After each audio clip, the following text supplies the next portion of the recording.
En dan 'n groot vraag is, maar hoe kan ons bietjie spoed kry? Hoe kan ons bietjie spoed kry as dit kom by ons verhouding met God? En julle, daar is min dinge wat jou wiele aan die rol kan kry saam met die Here, soos 'n droom. Min.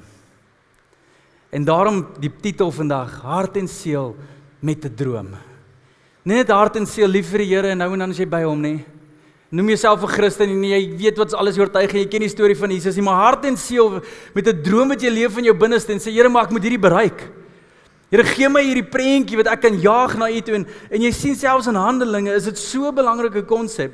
Want in Handelinge 2 toe die Heilige Gees afgekom het, hoor wat is die belofte wat gepaard gaan in die Ou Testament wat hulle nou oor praat en hulle sê in die laaste dae spreek God, sal ek van my gees uitstort op alle vlees en julle seuns en julle dogters sal profeteer. Julle jonges sal gesigte sien en julle ou mense sal drome droom. Hierdie gaan alles oor 'n doel, 'n droom. Die Heilige Gees kom af en een van die tekens is daar sal iets binne in jou wakker word oor wat jy kan wees en wat jy kan bereik vir die Here. Hy sê die seuns en dogters, die jong mense, hulle sal profeteer. Hulle sal die wil van die Here bekend maak. Praat van die jongelinge, die jong man spesifiek, as jy die bietjie streng vertaling gaan kyk, die jong man sal gesigte sien. En die ou mense sal drome droom. Nou dit klink lekker as 'n mens dit so lees, maar dit is so in kontras met elkeen van daai stereotypes se seisoene in lewe. Jy sien die jong mense, hulle is die mense wat nog moet leer in lewe. Hulle is nog die mense wat nog nie weet waarheen hulle gaan in lewe nie en nog beroepskeuses moet doen en nog hulle voete moet vind waar ook hulle gaan. En hier kom en sê maar die Heilige Gees gaan vir hulle drome gee dat hulle die wil van God kan begin bekend maak, die profeteer oor mense. Nee maar dis nie die jong mense se werk nie, dis die ouer mense wat al wysheid het se werk. En jy skielik is intimidasie vir die jong mense. Nou moet jy begin goed doen wat jy nie aan gewoond is. Nou begin jy goed voel wat jy nie aan voel nie. En jou ouers verstaan dit dalk nie en mense verstaan dit dalk nie, maar jy's dinge in jou aan die woel en jy's buite jou gemaaksone.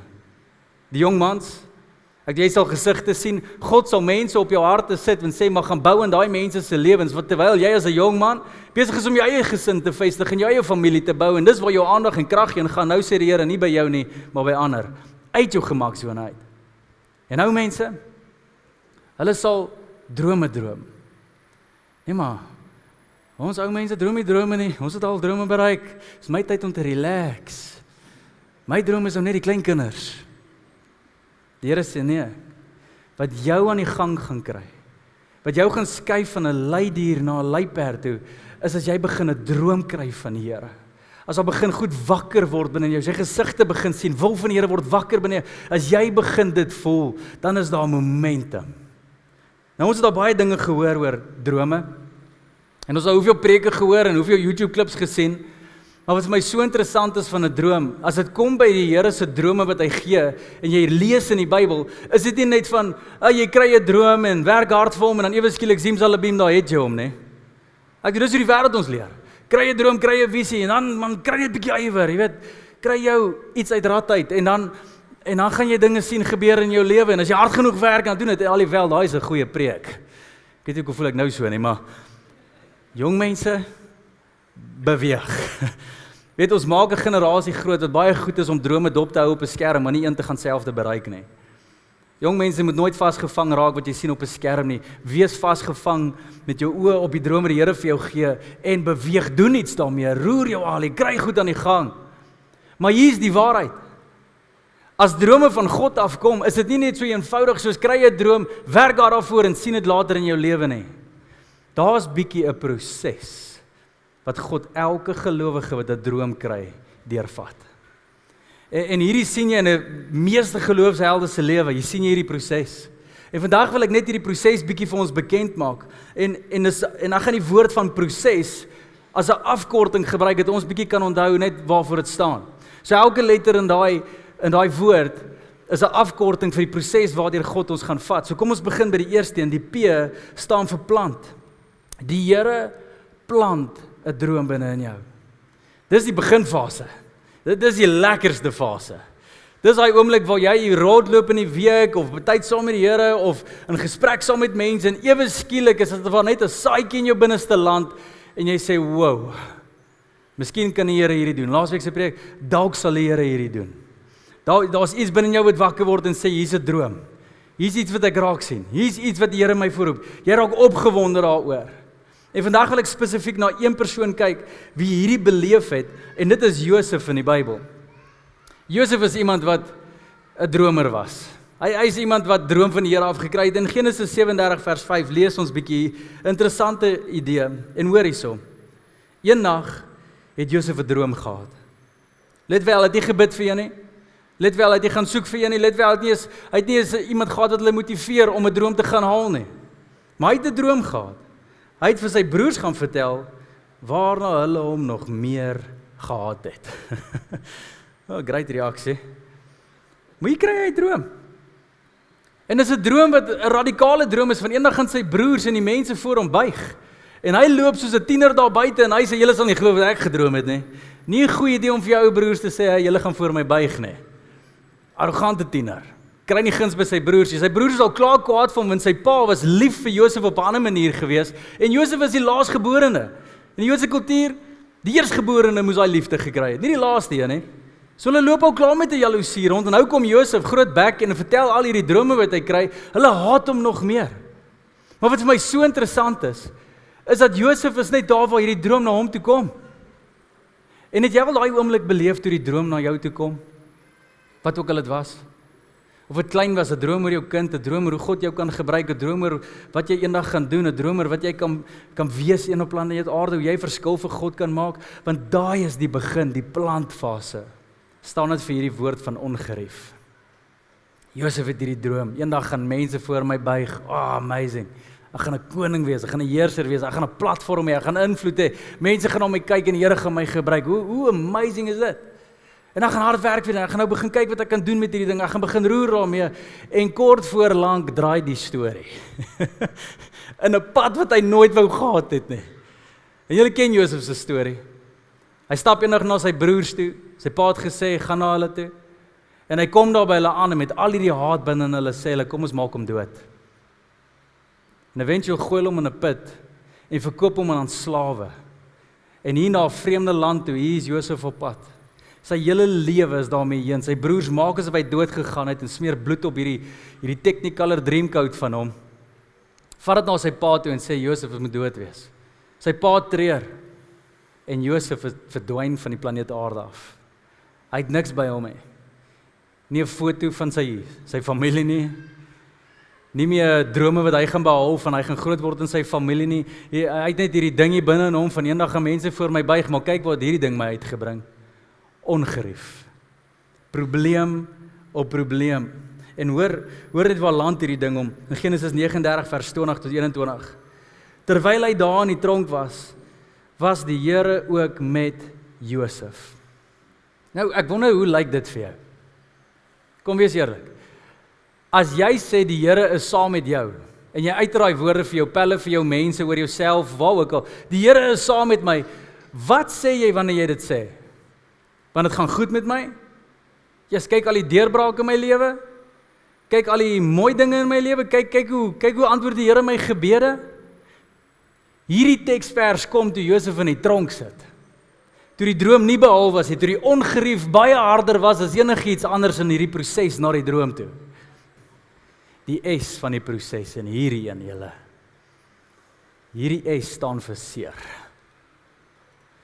Daar's 'n tyd wanneer die ongerief beweeg van dis nie lekker nie, na Here ek bloei.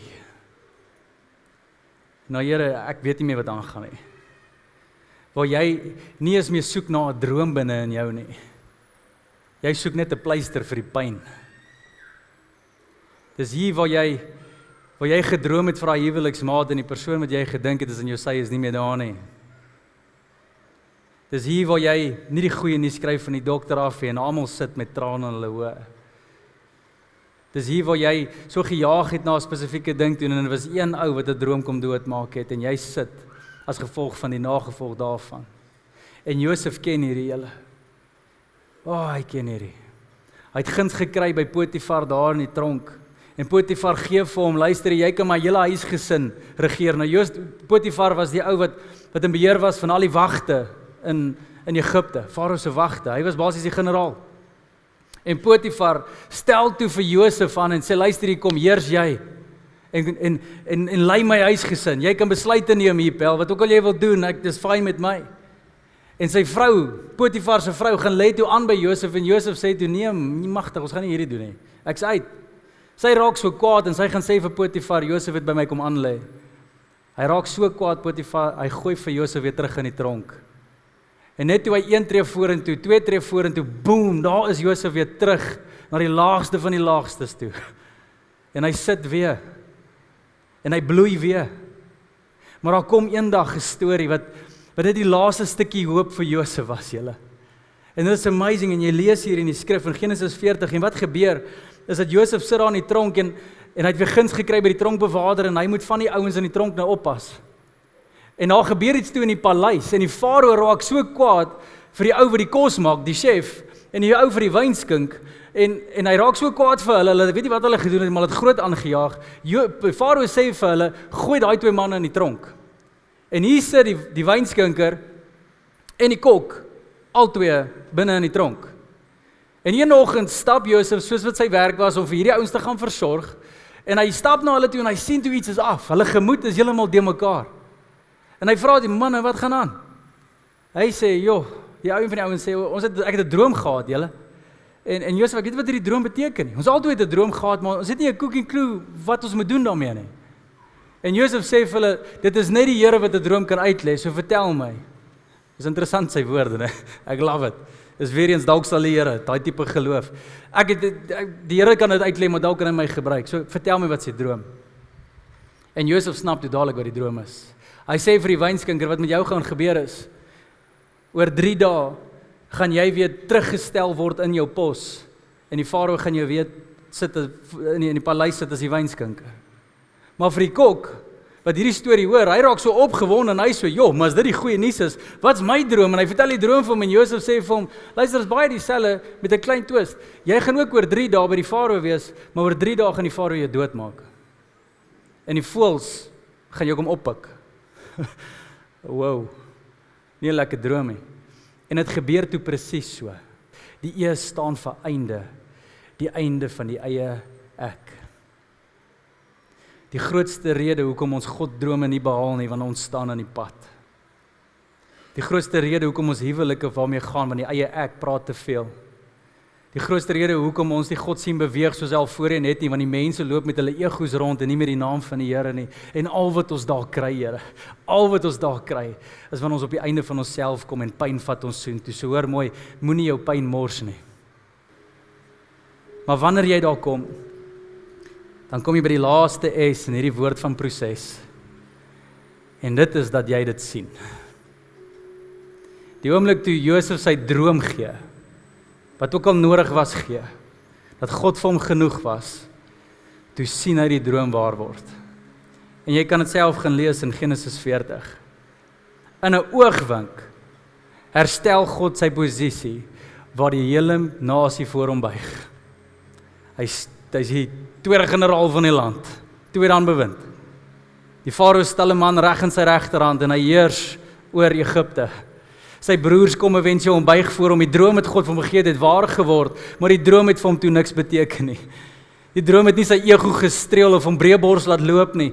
Sy droom het hom net laat kniel en sê, Here, hierdie droom beteken vir my niks nie, want ek weet van wie af dit kom, en dis al wat tel. Jy sal God se droom sien, as jy deur die proses gaan.